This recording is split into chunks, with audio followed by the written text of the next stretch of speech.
Good morning, students. I am Preeti Sharma from Adarsh Niketan Senior Secondary School, Jhunjhunu, your assistant teacher. Today we will continue our fourth chapter. Yesterday we have completed third. All of you have done your question answers? Yes, Yes, ma'am. ma'am. Yes, Vaibhavi, Vaishnavi,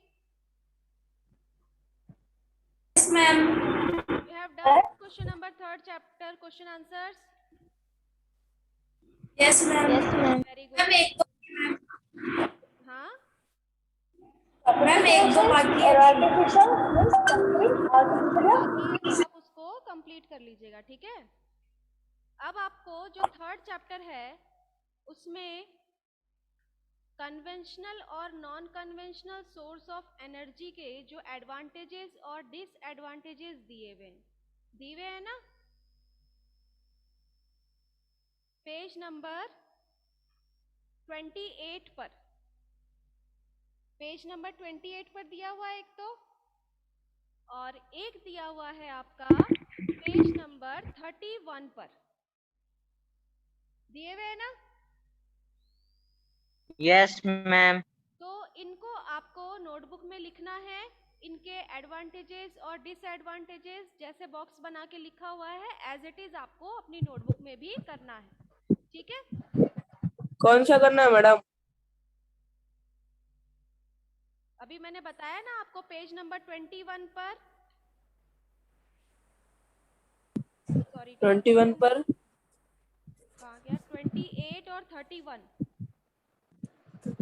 28 और 31 पर 31 पर जो box दिया हुआ है उसमें देखो आप एडवांटेजेस और डिसएडवांटेजेस दिए हुए हैं कन्वेंशनल और non conventional source of energy के, तो उनको आपको अपनी नोटबुक में करना है।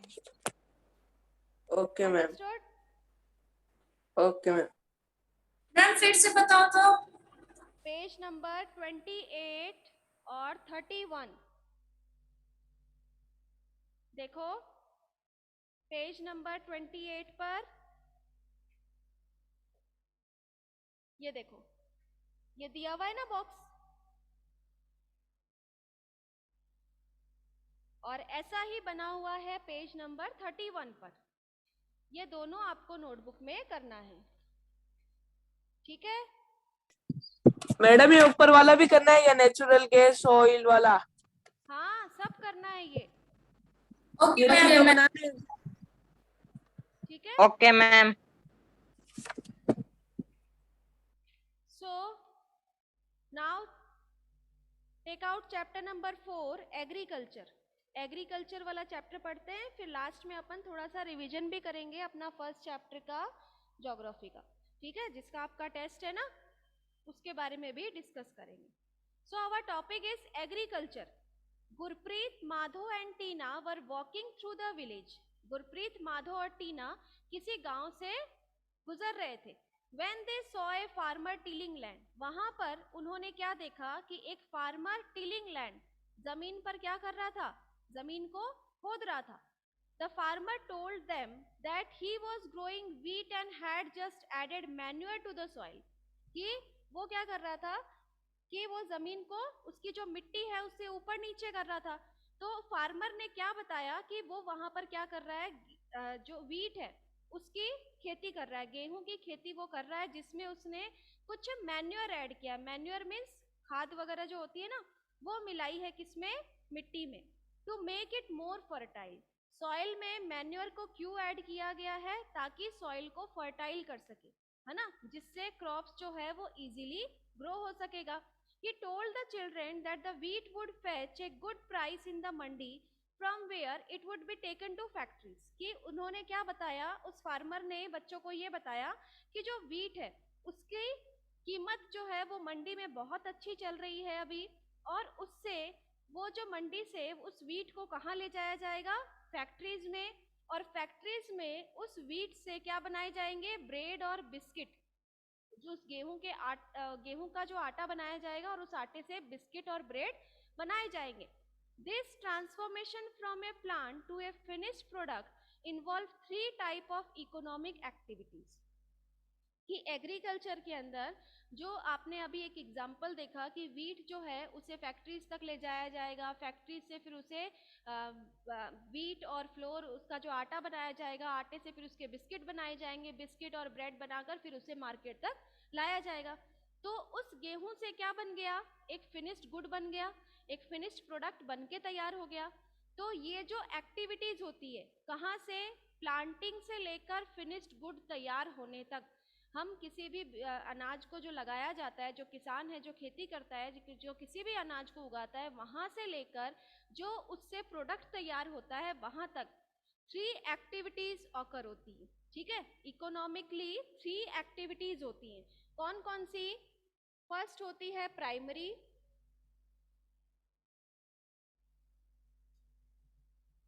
सेकेंड है आपकी सेकेंडरी,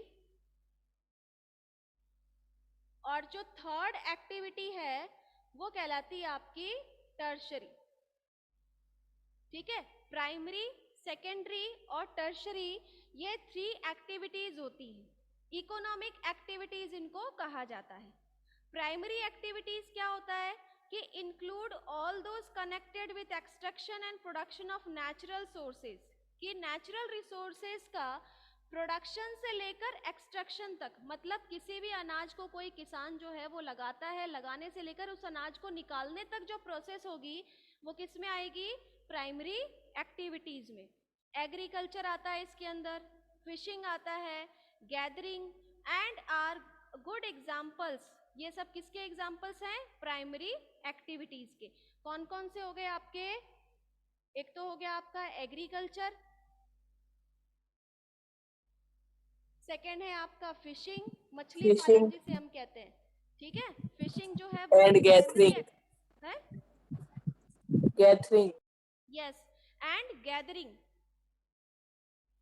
और ये जो भी काम किया जाएगा वो किससे किया जाएगा? सभी लोग मिलकर काम करते हैं। तो ये जो एक्टिविटीज होती हैं वो किस में आती है? प्राइमरी एक्टिविटीज में। अब सेकेंडरी एक्टिविटीज क्या है? Are concern with the processing of these resources, manufacturing of steel, baking of bread, weaving of cloth are example of these activity. कि सेकेंडरी एक्टिविटी के अंदर इन एग्रीकल्चर से जो भी प्रोडक्ट निकलेगा उसे इंडस्ट्रीज तक लाया जाता है, इंडस्ट्रीज में उसे फिनिश्ड प्रोडक्ट में तैयार किया जाता है। चाहे इस आटे से क्या बनाया जाए, बिस्किट बनाए जाए, ब्रेड बनाए जाए, और या फिर स्टील जो है, स्टील इंडस्ट्रीज जो है उनसे यहाँ पर स्टील वगैरह लाकर स्टील के बर्तन वगैरह बनाए जाए, आयरन जो है उनका यूज करके आयरन से अलग अलग मशीन्स वगैरह बनाए जाएंगे। तो वो किस में आएगा? सेकेंडरी एक्टिविटीज में आता है।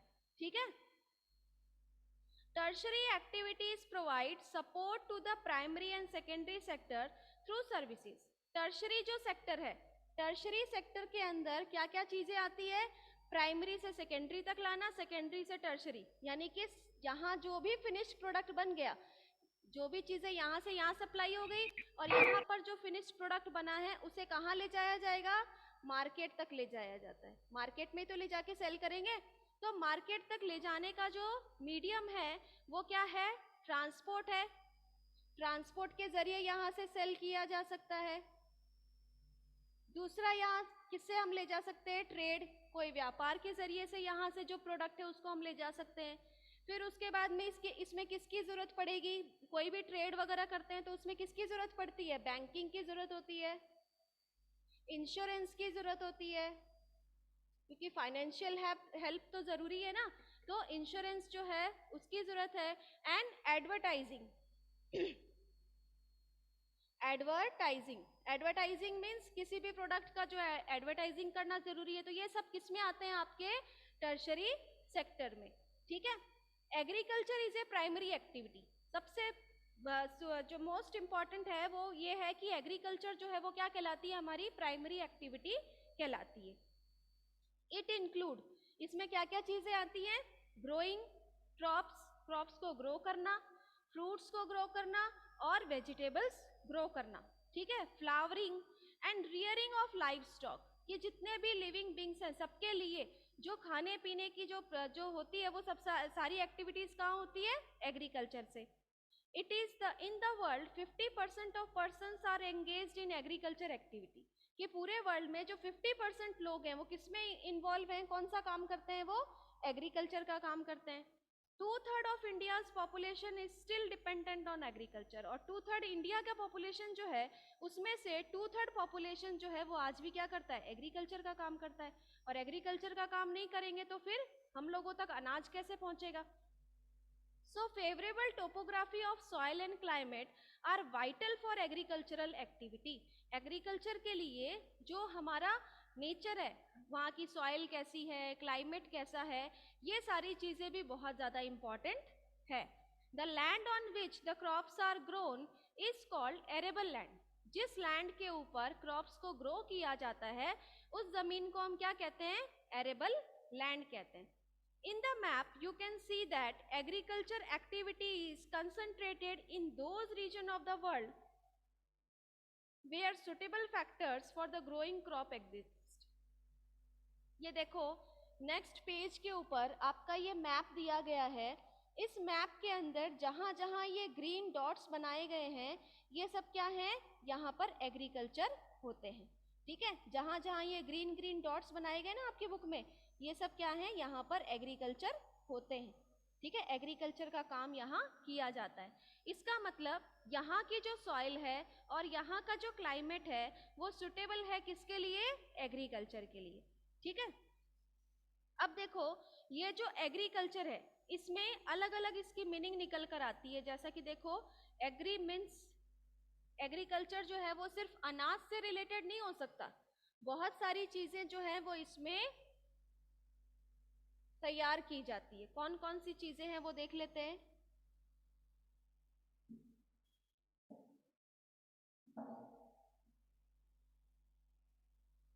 जैसे कि एक आता है आपका, सबसे पहले तो आता है आपका एग्रीकल्चर।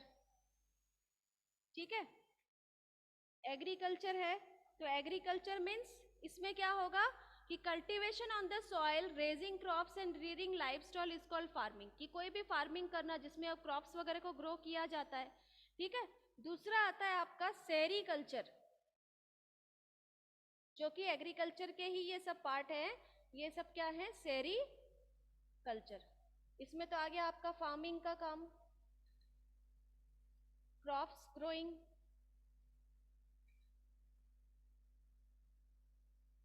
जो सेरीकल्चर है इसके अंदर सिल्क वॉर्म, इट में supplement the income for the farmer. Commercial rearing है ये। ठीक है, ये कैसा है, कॉमर्शियल, जिनसे ऐसे प्रोडक्ट तैयार होते हैं, ऐसा रॉ मटेरियल मिलता है जिनसे बिजनेस किया जा सकता है, ट्रेड किया जा सकता है। ठीक है, जैसे कि सिल्क वॉर्म, कपड़ा वगैरह बनाते हैं ना फिर इनसे। ठीक है, वो किस में तैयार होगा, सिल्क वॉर्म में। थर्ड आता है आपका पिसिकल्चर।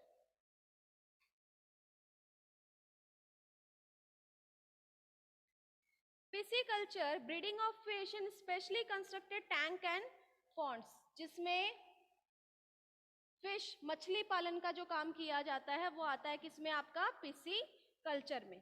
फिर आता है आपका viticulture. Viticulture, viticulture means cultivation of grapes.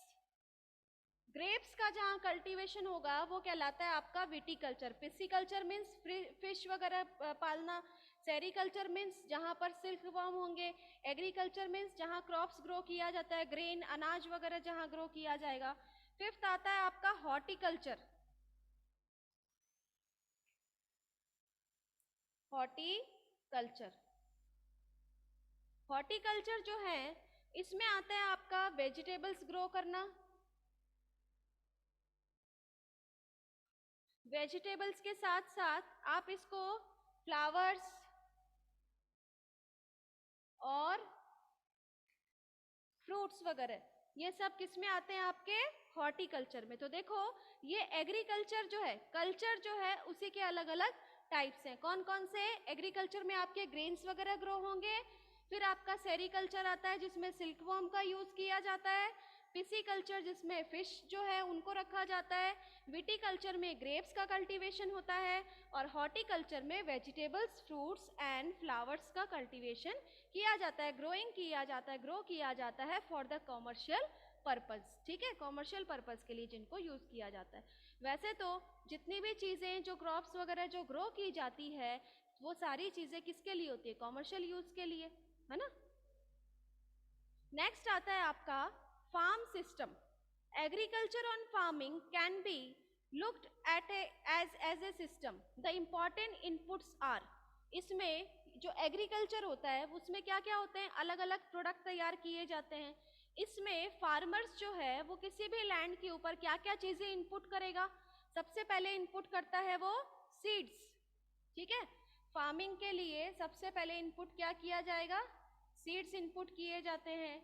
Fertilisers का यूज किया जाता है। फर्टिलाइजर्स क्या होते हैं? जिनसे सॉइल को फर्टाइल बनाया जाए, फर्टिलाइजर्स यूज किया जाता है। मशीनरी का यूज किया जाता है। मशीनरी, फिर किसकी जरूरत होती है? लेबर की जरूरत होती है। ठीक है, लेबर जो है वो भी रिक्वायर्ड होते हैं। Some of the operations involve are, उसके अलावा और कौन कौन सी चीजें इंक्लूड होती है इसके अंदर? Ploughing, sowing, irrigation, weeding and harvesting. खेती में जो जो चीजें यूज होती है वो देखो, इसमें पिक्चर आपकी बुक में ऊपर ही ऊपर बनी हुई है, ये देखो, है ना। इसमें आपका प्लाविंग भी है और क्रॉप्स को ग्रो करना, मशीनरी, सीड्स, केमिकल्स, ये सारी चीजें। और उसके साथ साथ जो दूसरी पिक्चर दी हुई है उसमें कितना स्टोरेज है, लेबर की जरूरत है, मशीनरी की जरूरत है, केमिकल्स की जरूरत है। तो जो जो इनपुट्स हैं और उसके बाद में इसका आउटपुट क्या होगा? क्रॉप्स मिलेगा, है ना। जब इतनी सारी चीजें हम इनपुट करेंगे तो इसके बदले आउटपुट जो सिस्टम है उसमें क्या क्या चीजें इंक्लूड होगी? Crops, wool, dairy and poultry products. Next इसके बाद में आता है टाइप्स ऑफ फार्मिंग, कि फार्मिंग जो है वो भी अलग अलग तरीके से होती है।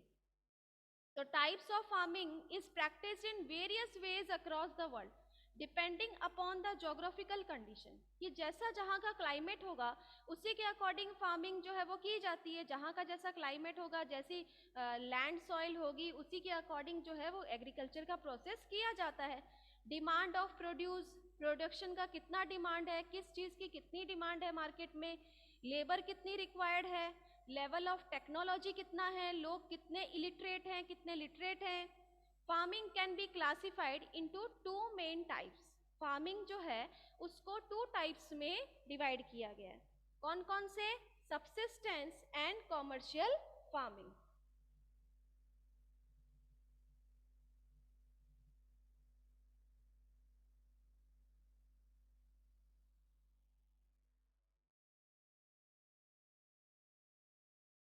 इसको टू पार्ट्स में डिवाइड किया गया है, जो कि है सबसिस्टेंस फार्मिंग और सेकंड है आपका कॉमर्शियल फार्मिंग।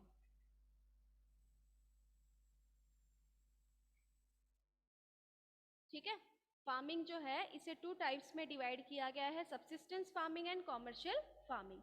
अब देखो ये सबसिस्टेंस फार्मिंग क्या चीज है कि this type of farming is practice to meet the needs of the farmer family. Subsistent farming वो फार्मिंग होती है जिसमें फार्मर्स जो है वो फार्मिंग तो करता है लेकिन सिर्फ अपनी फैमिली को सस्टेन करने के लिए, यानी कि अपने फैमिली का ही भरण पोषण करने के लिए वो खेती करता है। Traditionally low level of technology, इसमें कोई टेक्नोलॉजी का यूज नहीं किया जाता। Household labour are use to produce on small output, यानी कि उसमें आउटपुट जो है बहुत कम होता है, घर के ही लोग मिलकर उस खेती को करते हैं, बाहर से किसी मजदूर को नहीं लगाया जाता। Subsistence farming can be further classified as intensive subsistence and primitive subsistence. Subsistence farming को फिर से टू पार्ट्स में डिवाइड किया जाता है। एक आता है आपका इंटेंसिव और दूसरा है आपका प्रिमिटिव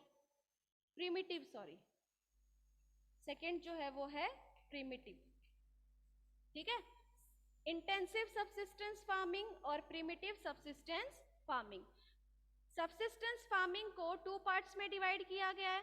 तो इंटेंसिव सबसिस्टेंस एग्रीकल्चर क्या है कि the farmer cultivate A small plot of land using simple tools and more labour, climate with large number of days with sunshine and fertile soil permit growing of more than one crop annually on the same plot.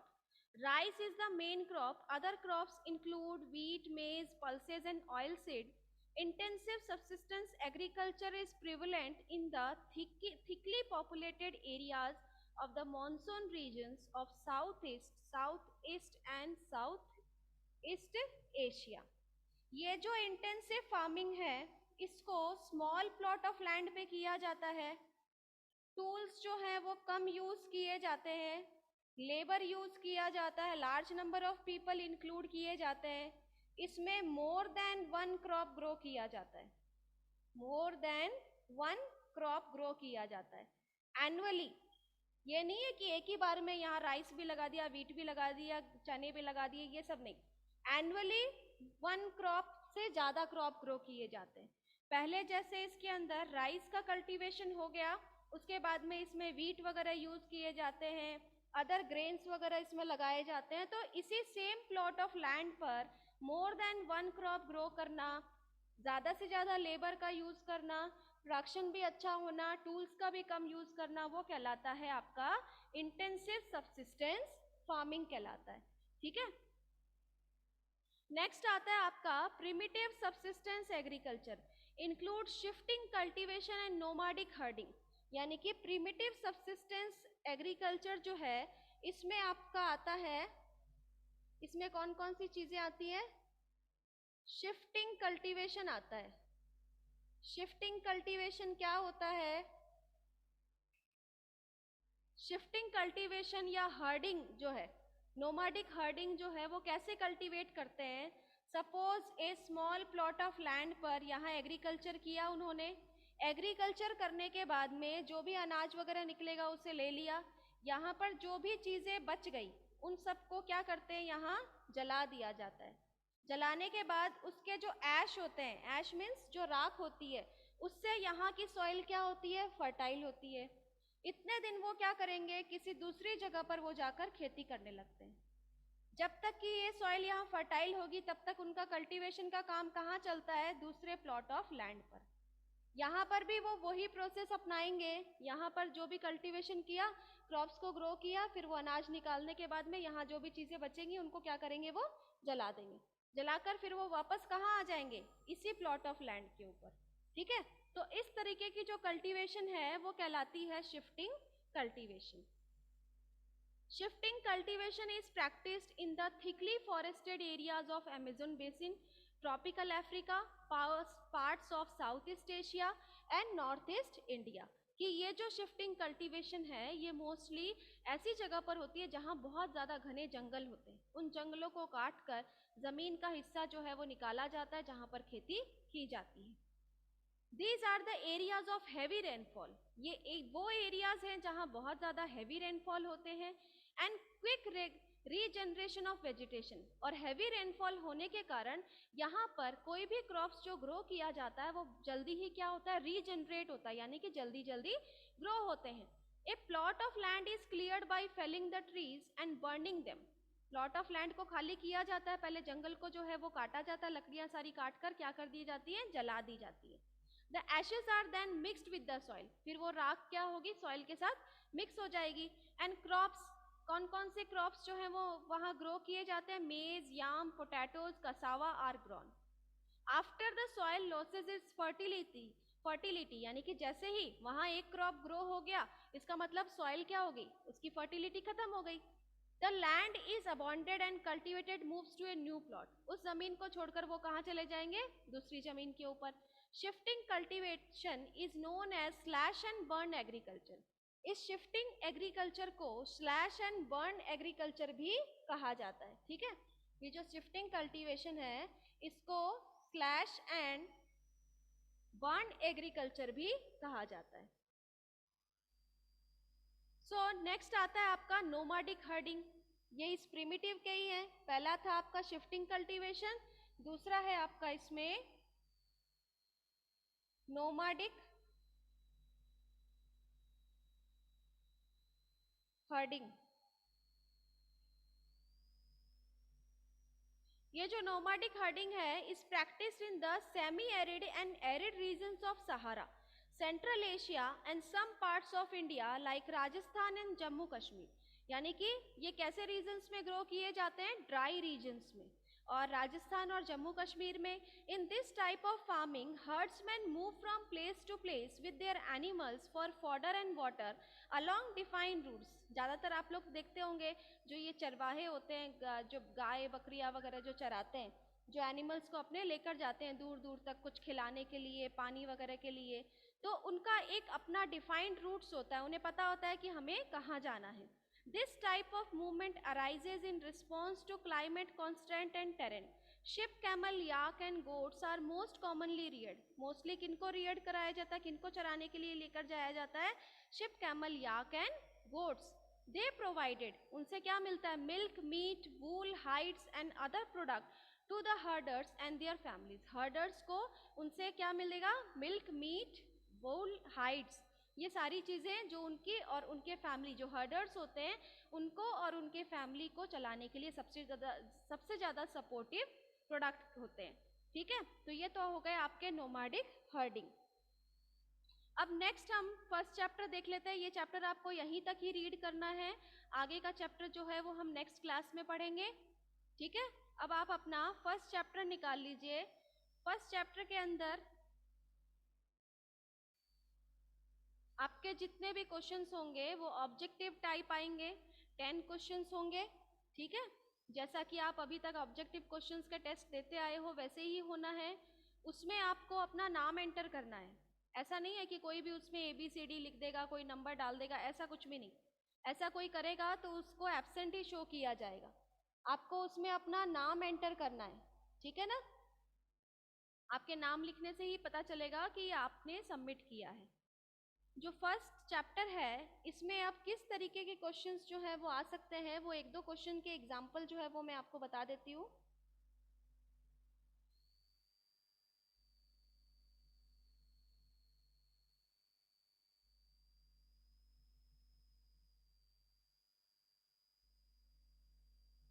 जैसे कि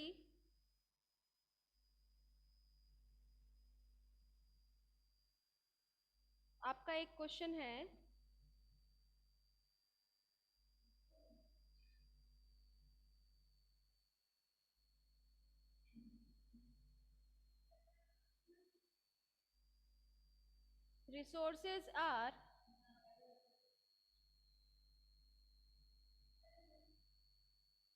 resources are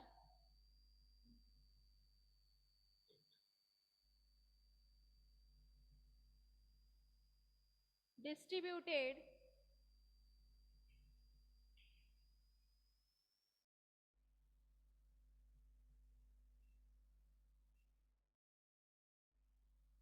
unequally over the earth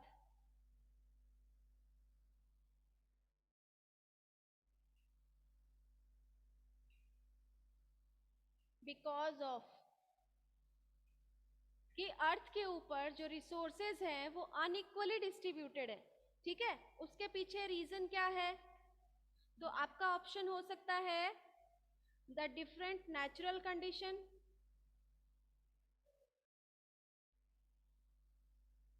the different natural condition. Second option है आपका level of development.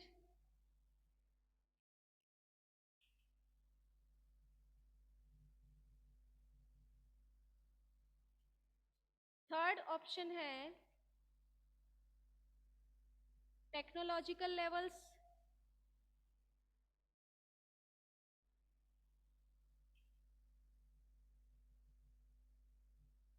और fourth option है आपका all of these.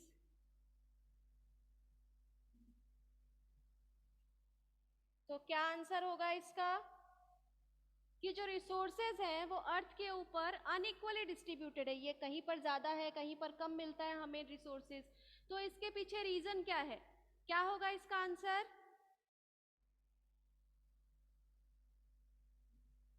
Yes,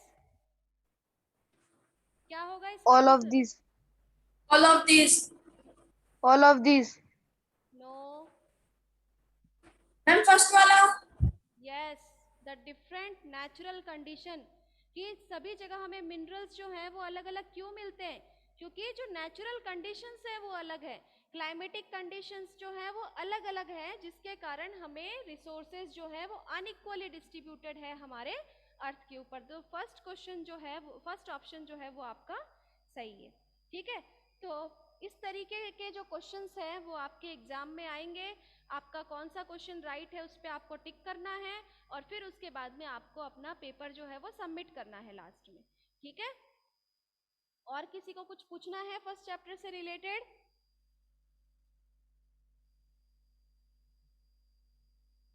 कुछ पूछना चाहते हो? फर्स्ट चैप्टर आपने रिवाइज किया है क्या?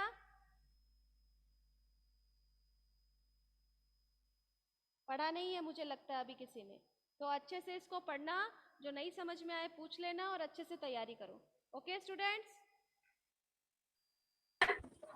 और माधव, वैभवी, वैष्णवी, आपकी नोटबुक नहीं आई है बेटा चेक करने के लिए? मनन? कल चेक करवाएंगे मैम नोटबुक तो। हाँ दोनों चेक। कल तो फिर मैं नहीं आऊंगी कि नहीं आऊंगी पता नहीं। मैम स्कूल में सबमिट करा देंगे मैम। हाँ स्कूल में फिर सबमिट बात। करवा देना। और माधव, आपकी नोटबुक?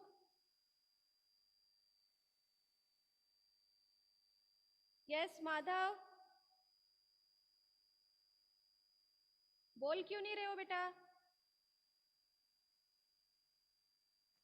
मनन?